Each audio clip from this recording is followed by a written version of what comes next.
messieurs, bonjour et bienvenue dans votre émission Miroir de femmes.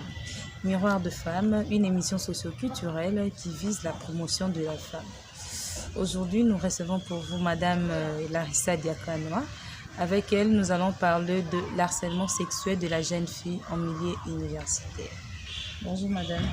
Bonjour. Comment allez-vous? Je vais bien, merci. Et vous-même? Ça va bien. Quelles sont les news? Pas beaucoup de nouvelles. Je préfère que vous me donniez les nouvelles. Comme on dit, pas de nouvelles, bonnes nouvelles. Oui. Madame Larissa Diakanoa, pour faciliter la compréhension de nos téléspectateurs, pouvez-vous vous présenter? D'accord. Je m'appelle Larissa Diakanoa, comme vous l'avez dit. Je suis journaliste de formation. J'ai travaillé pendant près de 8 ans dans les médias, spécifiquement à la radio. Après ça, je me suis tournée vers une autre option que j'ai aussi étudiée quand j'étais à l'IFASIC, la communication. Et donc depuis 2011, je me spécialise dans la communication, c'est-à-dire les relations publiques, les relations presse. Et dans ce cadre-là, j'ai travaillé pour plusieurs institutions et actuellement, je travaille en tant que consultante en communication pour plusieurs organisations. Merci beaucoup, madame. Madame Larissa, nous avons dit aujourd'hui, nous allons parler de l'harcèlement sexuel en milieu universitaire. Quelle lecture faites-vous par rapport à ces sujets? J'ai moi-même été étudiante, donc je sais que c'est une réalité qui existe. Je n'en ai pas moi-même été victime, mais j'ai eu des amis qui ont été victimes de harcèlement sexuel de la part principalement des enseignants et parfois aussi des condisciples, hommes, qui essayent parfois de profiter du fait que certaines filles ou certaines étudiantes ont des lacunes dans certains cours pour obtenir des faveurs sexuelles et eux leur donnent soit les notes de cours ou les aides pour les examens.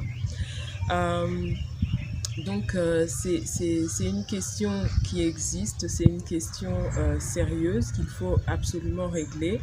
Il y a cette histoire dont on parle beaucoup, les points sexuellement transmissibles, c'est un véritable fléau. C'est-à-dire, en fait, quand on parle de points sexuellement transmissibles, en fait, c'est obtenir des faveurs sexuelles en échange des cotes à l'université. Et c'est quelque chose qui contribue énormément à faire baisser la qualité de l'enseignement et à dévaloriser les jeunes femmes. Donc, c'est vraiment un fléau qu'il faut éradiquer. Madame Larissa, d'après vous, quelles sont les conséquences de ces phénomènes?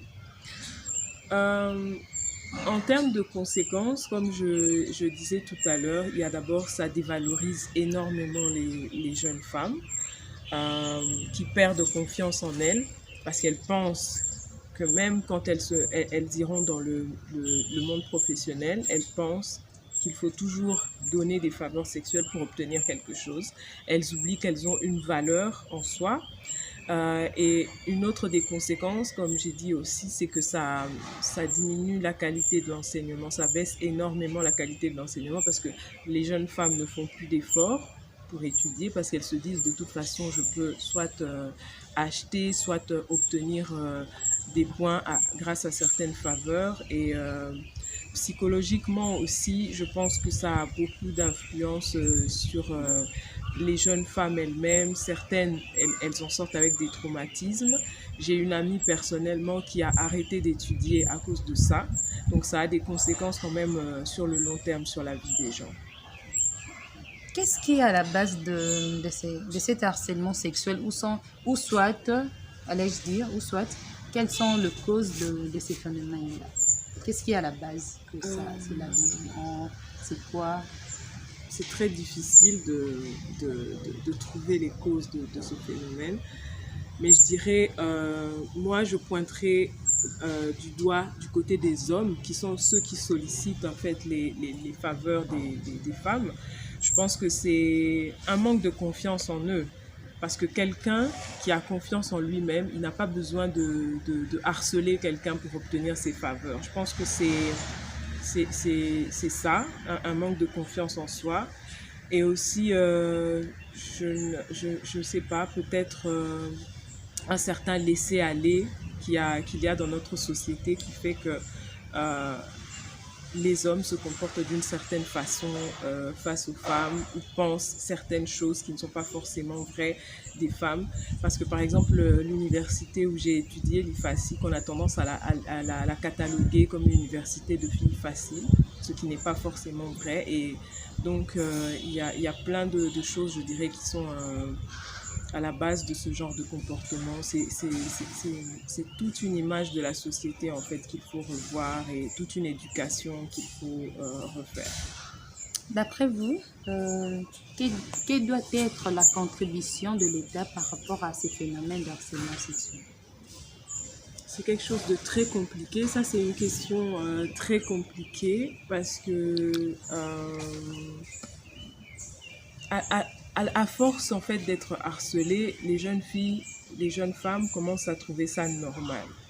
Alors, je ne sais pas trop qu'est-ce que l'État peut faire par rapport à ça, mais je pense que s'il y a plus de sanctions qui sont appliquées contre les auteurs de harcèlement sexuel, ça pourrait servir d'exemple et arrêter peut-être ce cycle-là.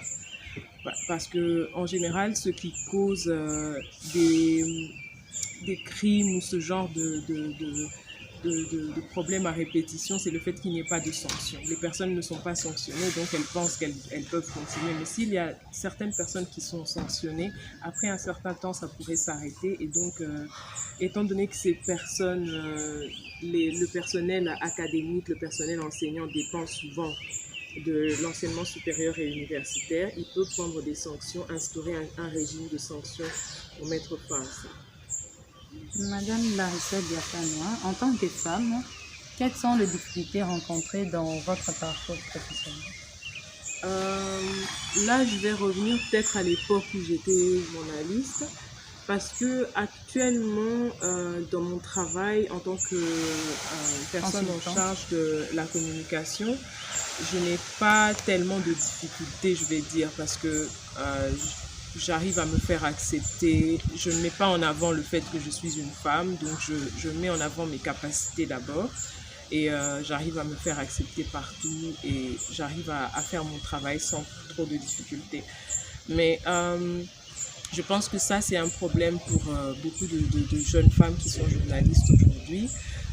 Quand j'étais journaliste, la principale difficulté que j'avais, c'était pas dans le milieu de travail, où en général tout se passait plutôt bien, mais c'était plutôt à l'extérieur. Quand par exemple vous allez faire un reportage ou une interview, vous avez parfois le sentiment que les gens ne vous prennent pas au sérieux parce que vous êtes une femme.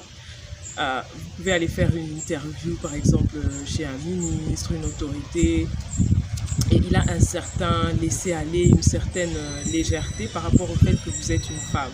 Ça m'est arrivé souvent et c'était quelque chose de très frustrant. Je ne pense pas que ça arrive avec les hommes quand ils vont faire des reportages ou des interviews. Donc c'est quelque chose de très frustrant. Je pense qu'il arrive aussi à d'autres jeunes femmes. Et par rapport à ça, vous pouvez suggérer quoi par rapport à ça? Je pense que par rapport à ça, c'est un problème d'éducation parce que des hommes, ce n'est pas tous les hommes, hein, mais certains hommes qui pensent que parce qu'une femme est venue vers eux, qu'elle est belle, qu'elle est intelligente et qu'ils peuvent se permettre certains comportements inappropriés, c'est un problème d'éducation. Donc, je pense que la meilleure solution, c'est l'attitude de la personne qui reçoit ce type de comportement. C'est de montrer clairement à la personne qu'on n'est pas d'accord et que ce type de comportement n'est pas acceptable. Et je pense qu'en général, ça se passe bien quand c'est une personne qui est dotée de bon sens. Madame Larissa, vous êtes également activiste de droits de la femme. Quelle est votre contribution en tant qu'activiste des droits de la femme au sein de notre société? Alors, elle se divise en plusieurs branches. Il y a quelques années, avec un groupe de femmes et d'hommes, nous avons décidé de nous lancer dans un collectif qui s'appelle Stop Violence. L'objectif, en fait, c'est de lutter contre les violences, toutes sortes de violences envers les femmes, particulièrement les violences domestiques, c'est-à-dire les violences dont les femmes sont victimes de la part de leur conjoint, de leur époux, de leur partenaire. Et ça, c'est un mouvement que nous avons commencé il y a 2-3 ans. Et ce que nous faisons, en fait, c'est... Ça existe, c'est toujours le mouvement en question? Oui, le mouvement existe toujours. En fait, ce que nous faisons, à l'époque, nous avions commencé sur de la sensibilisation. Nous avions organisé un sit-in au ministère de la Justice avec un mémo que nous avions déposé pour exiger que les victimes de violences soient mieux protégées et que les auteurs de violences envers les femmes soient sévèrement punis. Et actuellement, ce que nous faisons, nous sommes plus au niveau du plaidoyer de la sensibilisation, en ce sens que ce que nous faisons, en fait, c'est régulièrement, nous recevons des coups de fil. En fait, on travaille avec un réseau d'avocats, avec plusieurs organismes qui s'occupent de ça. Et ce qu'on fait, en fait, c'est que quand une personne nous contacte et qu'elle a un problème lié à des violences, ce que nous faisons, c'est que nous l'écoutons. Avec notre équipe d'avocats, et nous essayons de la rediriger vers des personnes qui peuvent l'aider. Mais le problème qu'on rencontre souvent, c'est que les femmes, elles viennent se plaindre. Peut-être qu'elles ont juste besoin qu'on les écoute, parce que souvent, elles ne vont pas jusqu'au bout de la procédure. Elles s'arrêtent en plein milieu du chemin et elles disparaissent. Ça, c'est quelque chose qu'on rencontre souvent, malheureusement. Et un autre aspect de ce que nous faisons, c'est qu'avec un groupe de 7 femmes, j'ai co-initié une entreprise qui s'appelle Moindo SARL. Notre objectif, c'est de militer pour promouvoir l'autonomisation des femmes. Alors nous organisons des activités, des conférences, pour pouvoir former les femmes, pour qu'elles puissent... Votre siège, c'est où, Madame Larissa? Notre siège se trouve dans la commune de La Gombe. Nous organisons des conférences dans différents lieux, avec différents types de publics. Nous organisons des activités parfois plus ludiques. L'objectif, c'est d'avoir un maximum de femmes. Parfois aussi, il y a des hommes, des enfants qui viennent participer à ces activités qui sont vraiment différentes selon le type d'activité que nous voulons réaliser. Et il y a des intervenants de différents domaines qui viennent parler aux femmes, qui viennent leur donner des mini-formations comme ça pour qu'elles ressortent avec quelque chose et qu'ils puissent changer leur avenir. Madame Larissa, pouvez-vous donner les numéros de contact, parce qu'il y a plusieurs femmes qui nous suivent dans cet instant par rapport aux violences domestiques. Donnez-nous le numéro de contact. Alors, nous avons une page Facebook qui s'appelle Stop Violence. Elles peuvent contacter déjà notre page Facebook, mais elles peuvent aussi contacter notre numéro de téléphone, qui est le plus 243 99 99 79 689. Voilà. Donc, comme je le disais, nous avons une page Facebook, Stop Violence. C'est facile à trouver et vous pouvez nous écrire un message ou le plus 243 99 99 79 689. Madame Larissa Diakano, là vous venez de nous parler de votre contribution en tant que défenseuse plutôt de droits de la femme. Maintenant, avez-vous une structure propre à vous-même? Comme je le disais tout à l'heure, j'ai initié avec un groupe de 7 autres femmes une entreprise sociale qui s'appelle Moindo SARL. À la base, l'entreprise a été créée pour promouvoir la beauté des cheveux naturels et de la peau naturelle. Parce qu'on s'est rendu compte que c'était la meilleure façon d'attirer l'attention des femmes. C'est de leur parler des choses qui leur plaisent. La beauté de la peau, la beauté des cheveux. Mais au-delà de ça, on va beaucoup plus loin. On va vers leur autonomisation. On organise des activités où on ne parle pas seulement de beauté, mais on parle aussi de leur autonomisation, de ce qu'elles peuvent faire pour vraiment marquer la société. Donc voilà, et sinon, au-delà de ça, je travaille donc à mon propre compte en tant que consultante en communication. Et j'ai plein d'autres activités. Par exemple, je suis aussi écrivaine. J'écris de la poésie notamment. Donc voilà, en gros. Voilà, madame. Pouvez-vous nous parler de vos perspectives d'avenir? Les perspectives d'avenir, elles sont, je vais dire, elles sont énormes parce que il y a maintenant 2 ans, nous avons publié un recueil de poèmes avec 14 autres femmes.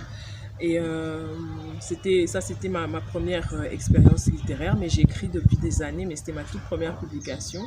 Je pense dans l'avenir que je pourrais publier mes propres ouvrages que je suis en train d'élaborer actuellement et participer aussi, pourquoi pas, à d'autres publications. Et en matière professionnelle, je pense que je suis en plein épanouissement professionnel. Je me suis lancée depuis quelques mois en tant que consultante et je pense que c'est la voie que je vais continuer à exploiter pour mieux faire connaître mes compétences. Donc, voilà. Alors, vous ne pouvez pas mieux comprendre vos compétences dans le journalisme? Je ne dirais pas que j'ai totalement arrêté le journalisme parce que quand on s'occupe de la communication, on est, comme on aime souvent le dire, on est journaliste institutionnel, on est journaliste d'entreprise.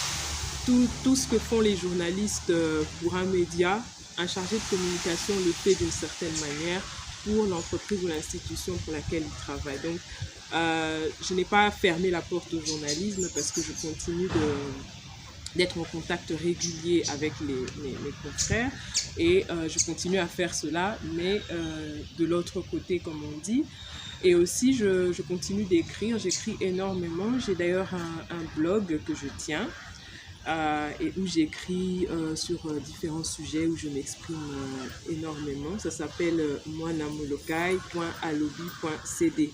Donc, je n'ai pas arrêté. J'ai pas fermé la porte au journalisme, donc disons que j'ai trouvé une manière plus épanouissante de pratiquer le journalisme.